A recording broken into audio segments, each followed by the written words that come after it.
I got really lucky on the Tatsumaki banner and ended up hitting two 50/50s. So I'm currently playing with a potential 1, which is actually a massive buff for her, and it's a really fun hero. I think I have a pretty good grasp at this point, so we're just going to go ahead and make a quick guide going over her skills and abilities. I think her kit is a bit more complicated than some of the other characters in this game.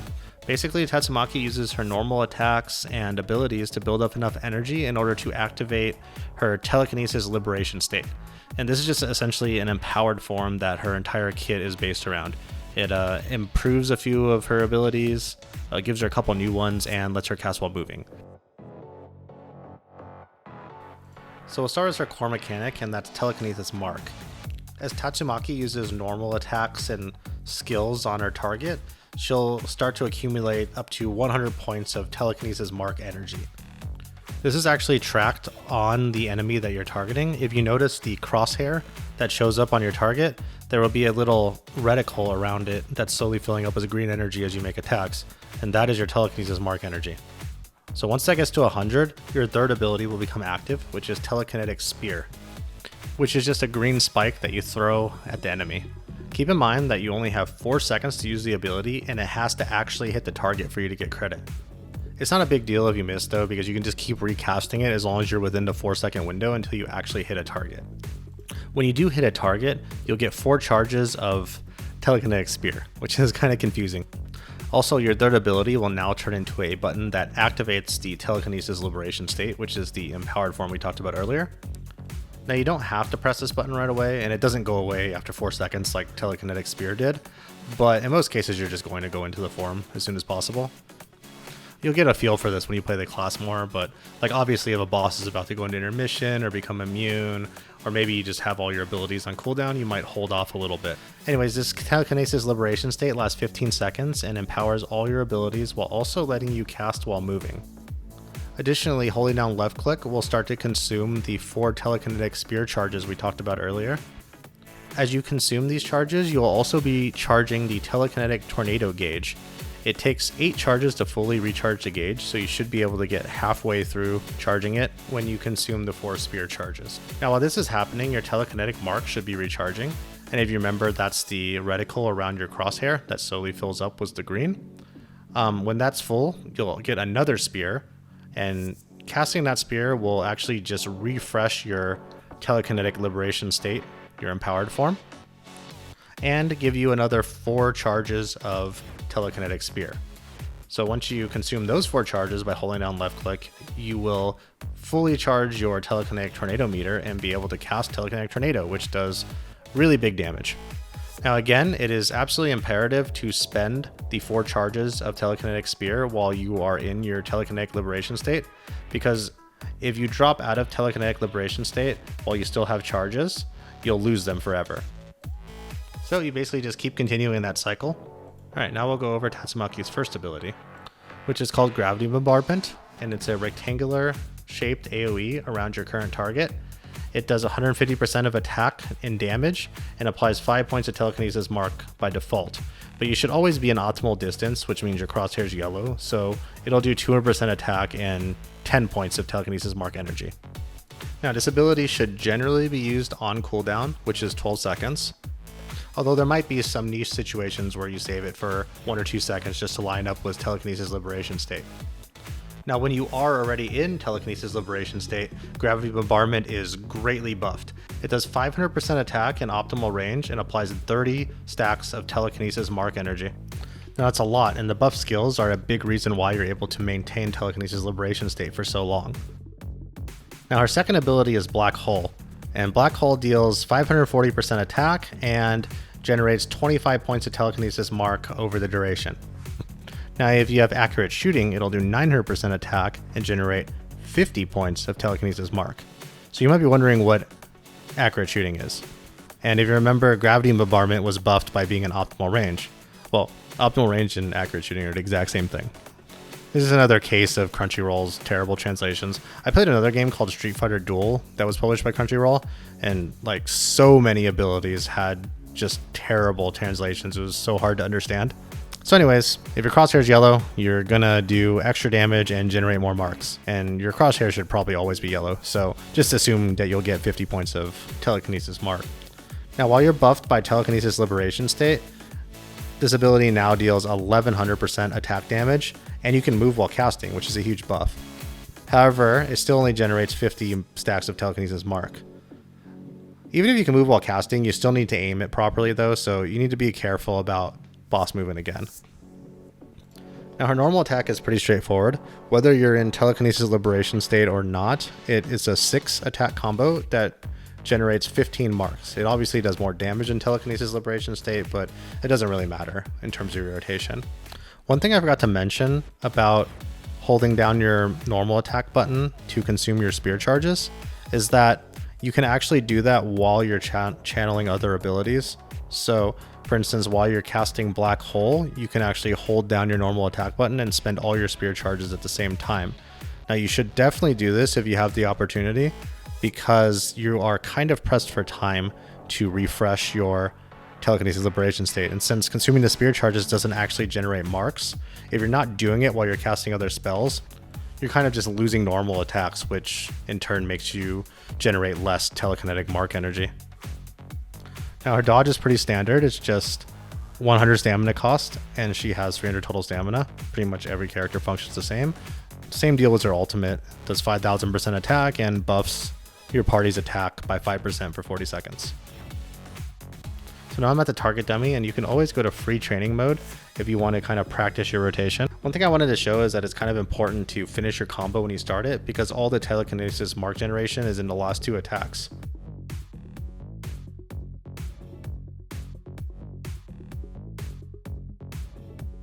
So keeping that in mind, I'll just go over a quick rotation overview. So you want to start out just doing one normal attack combo before pressing your second ability right into your first.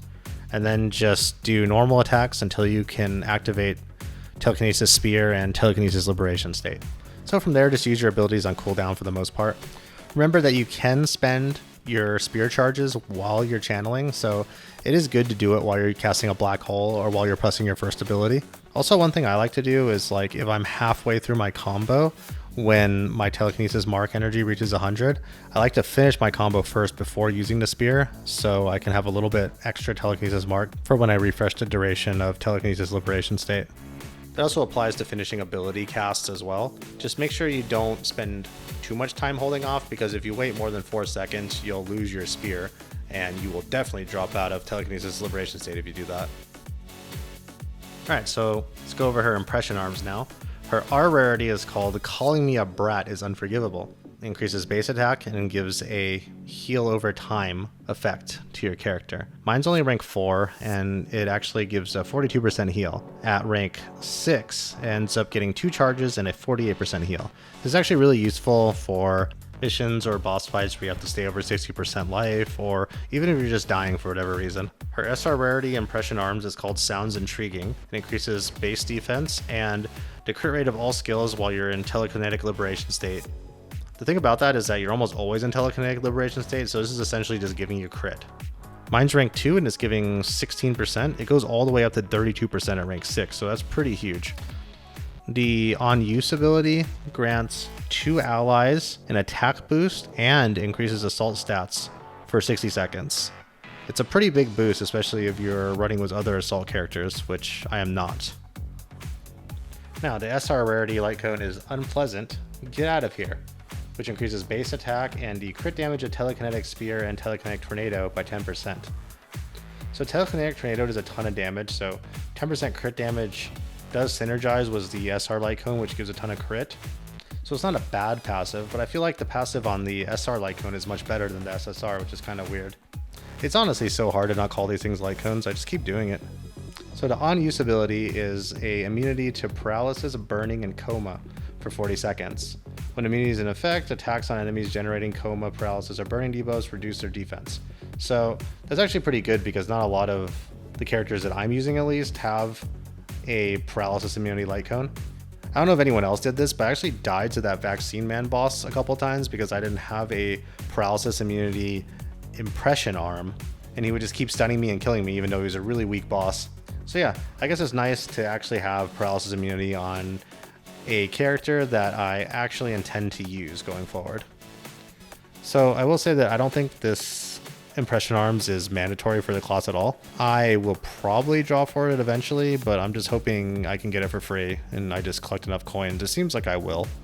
I lost a 50-50 on it earlier and ended up getting a Genos Impression Arms, and honestly it's not bad because I actually use Genos. Ultimately, I'd say the value of the Impression Arms is not nearly as high as the value of getting Potential 1. Alright, so we're going to take a quick look at Potential, which is gained from getting duplicate copies of the hero. Potential 1 is actually gigantic. What it does is it extends telekinetic liberation state from 15 seconds to 25 seconds, and you get an 18% damage boost while you're in telekinetic liberation state. So it's basically just an 18% damage boost, because you're always going to be in it now, and it just makes it feel so much better, because you're pretty much never going to drop out of telekinetic liberation state, unless there's some crazy boss intermission or something. But even then, you're probably just going to get right back into it, and you're never going to drop out again. So it just makes the class feel so much better and gives you way more margin for error. You can miss attacks, it doesn't matter. You're probably never going to drop out of your empowered form. Alright, so Potential 2 is just somewhat of an attack bonus. Potential 3 gives you a little bit of telekinesis mark when you dodge, but you're already not dropping out of telekinesis liberation state with Potential 1 anyways, so it's kind of worthless. Also, unless you're in a completely solo battle, you'd have to run into melee just to even have a chance of getting the accurate dodge anyways. So I don't think that's worth it. It'd be nice to have if it was free, but it's definitely not worth getting an additional 2 copies. Number 4 is just Mind Reader level limit +2. That's pretty good. Mind Reader is a will affix that currently goes to level 3 and gives 15% crit damage per level. So with +2, it would give you an extra 30% crit damage, but it's not just a pure gain of 30% crit damage, because you would be giving up a different affix in order to fit those extra stacks of Mind Reader on your memory chips. So level 5 increases the damage of Telekinetic Tornado by 10%, stacking 3 times. So a 30% increase in damage to Telekinetic Tornado is quite high, being that it's a very hard-hitting ability, but obviously it's not worth getting 5 copies of Tatsumaki for. Now Potential 6 increases the number of spears generated from 4 to 8, which is actually pretty big, because that means you can use Telekinetic Tornado every time you get a spear while you're in telekinetic liberation state. So obviously that's a big buff, but again, unless you're a gigantic whale, you're not going for this. And honestly, the class plays just fine without it. It's not mandatory. You're not going to need it to clear any content, I'm sure. So don't worry about it. Just Potential 1 is all you really need. Unless you're a Giga Whale, then go for Potential 6, because it actually is pretty decent. Although, if you're that type of player, you're probably going to go for Potential 6 even if it's complete trash. Oh, I don't mean to imply that Potential 1 is in any way mandatory for the character to be good. It's still a very strong character even at Potential 0. So if you want the character and you can afford to draw for it, then go for it. It's going to be a good character no matter what. You don't need the extra stacks. I don't think you need the Impression Arms. It's totally fine. The character is strong regardless. Lastly, I wanted to quickly talk about the wills. Ultimately, it's not really worth overthinking about. Right now, most players are just, well, pretty much every player is just leveling up, and you're just going to out-level your wills so fast. It's not worth min-maxing. Like, level 8 so much better than level 7, level 9 so much better than level 8.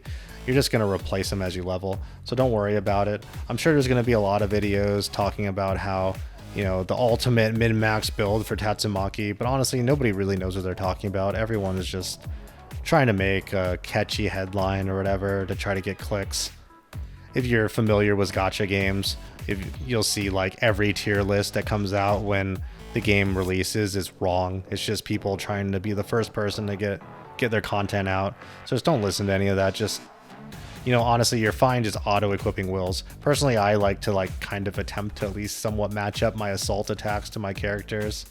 I will say though that at least in some cases, the character's specific affix is pretty big, so that's the only one I really want to talk about.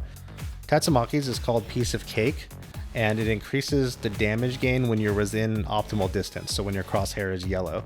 At rank 1, it's 7%, at rank 2, it's 15%, and at rank 3, it's still 15%, but it also expands the range to where even if you're in melee range, you'll still be considered an optimal distance. And that's actually pretty nice. I'd probably want it eventually, but honestly, it's not worth going out of your way to get, because like one dash and you're right back in optimal range. So don't worry too much about it.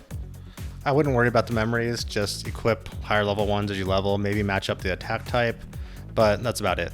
I wouldn't go any further than that. And I'm definitely into like min-maxing these games, so when the meta is more fleshed out, I'll definitely be making a way more min-maxed guide when I have time to test things or when there's a lot more information available. But for now, I think that's about it. So ultimately, I do think it's worth drawing for Tatsumaki if you have the money for it. It's definitely a good hero. I think one of the strongest heroes in the game. Maybe Zombie Man is better. Dreamworld Saitama is potentially better. A lot of people rate Sonic really high. I don't love him, but she's definitely on the same level as any of those characters though. So you're not going to go wrong drawing for her, and you're not going to stop yourself from progressing the game if you don't go for her. So I guess just do whatever's best for your financial situation. If you found the video helpful, please like and subscribe, and I intend to make some videos for the other characters in the game and go over some of the more difficult boss fights. Thanks.